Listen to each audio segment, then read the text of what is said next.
खालिद बिन वलीद का जन्म मक्का के एक धनी और प्रभावशाली परिवार में हुआ था। उनके पिता कुरैश के प्रमुख नेता थे। खालिद बचपन से ही घुड़सवारी, तलवारबाजी और युद्ध कला में निपुण थे।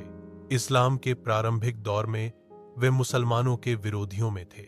खालिद की प्रारंभिक शिक्षा और प्रशिक्षण ने उन्हें एक कुशल योद्धा और रणनीतिकार बनाया। उनके परिवार की प्रतिष्ठा और संसाधनों ने उन्हें प्रारंभिक जीवन में महत्वपूर्ण लाभ प्रदान किए। हुदैबिया की संधि के बाद खालिद बिन वलीद ने इस्लाम के संदेश पर गंभीरता से विचार किया। उन्होंने मक्का छोड़कर मदीना पहुंचकर पैगंबर मोहम्मद सल्लल्लाहु के हाथ पर इस्लाम कबूल किया। मदीना में पैगंबर मोहम्मद सल्लम के हाथ पर इस्लाम कबूल करना उनके जीवन का एक महत्वपूर्ण मोड़ था। खालिद बिन वलीद का इस्लाम स्वीकार करना इतिहास में एक महत्वपूर्ण घटना है। यह घटना उनके जीवन में एक नई दिशा और उद्देश्य की शुरुआत थी। खालिद बिन वलीद ने इस्लाम कबूल करने के बाद अपना जीवन अल्लाह के रास्ते में जिहाद के लिए समर्पित कर दिया।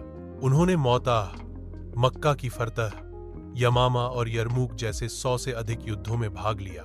खालिद बिन वलीद ने अपने जीवन में कभी भी किसी युद्ध में हार का सामना नहीं किया। खालिद बिन वलीद की युद्ध रणनीतियां आज भी सैन्य अकादमियों में पढ़ाई जाती हैं। खालिद बिन वलीद की रणनीतियों में गतिशीलता और निर्णायक आक्रमण पर जोर दिया जाता था। खालिद बिन वलीद की युद्ध रणनीतियां इस्लामी सैन्य इतिहास का एक महत्वपूर्ण हिस्सा हैं।